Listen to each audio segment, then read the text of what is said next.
칭찬하기는 본성이 아니다. 누군가를 비난하고 화를 내기는 쉽지만 칭찬하기는 어려운 데는 나름대로 그럴 만한 이유가 있다. 첫 번째는 앞서도 말했듯이 칭찬에는 능동적인 노력이 필요하기 때문이다. 실제로 화내고 야단치는 건 바로 하게 되는데 이상하게 칭찬이나 격려는 쉽지 않다고 하는 사람들이 많다. 쑥스럽기도 하고 자기 역할이 아닌 것 같기도 하고 한마디로 칭찬에 익숙하지 않은 것이다. 다른 말로 하면 낯설고 어색하고 쑥스러운 감정들을 다 극복해야만 나오는 2차적인 반응이 칭찬이라는 뜻이다. 우리 중에 칭찬과 배려의 중요성을 모르는 사람은 없다. 그런데 그것을 실천하기는 참으로 어렵다. 하지만 사람들이 가장 섭섭해하는 이유도 자신이 한 일에 대해 칭찬을 받지 못해서이니 그런 아이러니가 없는 셈이다. 두 번째는 역시 칭찬하는 게 익숙하지 않기 때문이다. 칭찬을 받아본 경험이 별로 없으니 어떻게 칭찬해야 할지도 모르는 것이다. 더구나 우리 문화는 칭찬을 잘하는 사람에게 일종의 편견을 갖고 있는 경우가 많다. 예를 들어 칭찬을 잘하면 저 친구 아부가 장난이 아니네, 혹은 저 친구 아주 선수로구만 이라고 하며 경계한다. 그러니 웬만해선 드러내놓고 칭찬의 말을 하기가 어려울 수밖에. 하다못해 아내한테 칭찬을 해도 곱게 받아주지 않는다고 하소연하는 남편들도 적지 않다.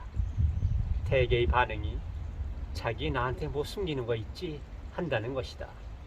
그런 식으로 자칫 오해를 불러올 소지가 크므로 웬만해선 칭찬하는 말을 꺼내지 않는 것이 상책이라고 주장하기도 한다.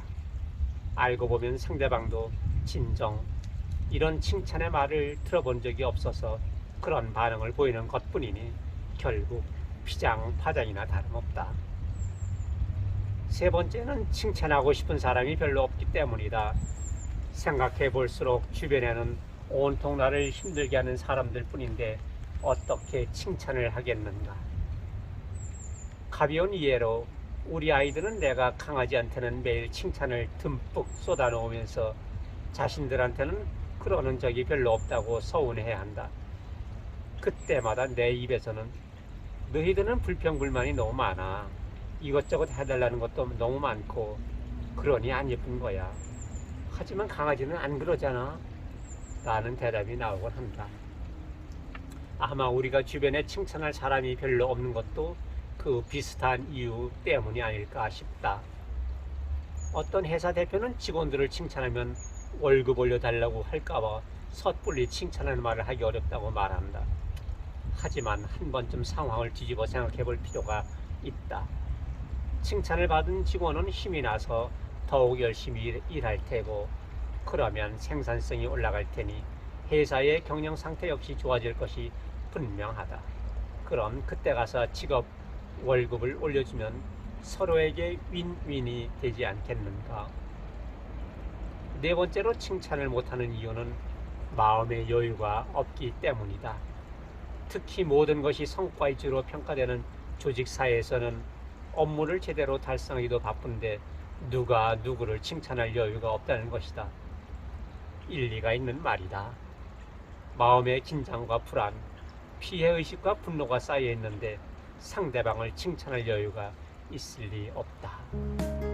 당연히 누군가를 칭찬할 수 있으려면 먼저 내 마음의 여유부터 회복하는 일이 선행되어야 하지 않을까.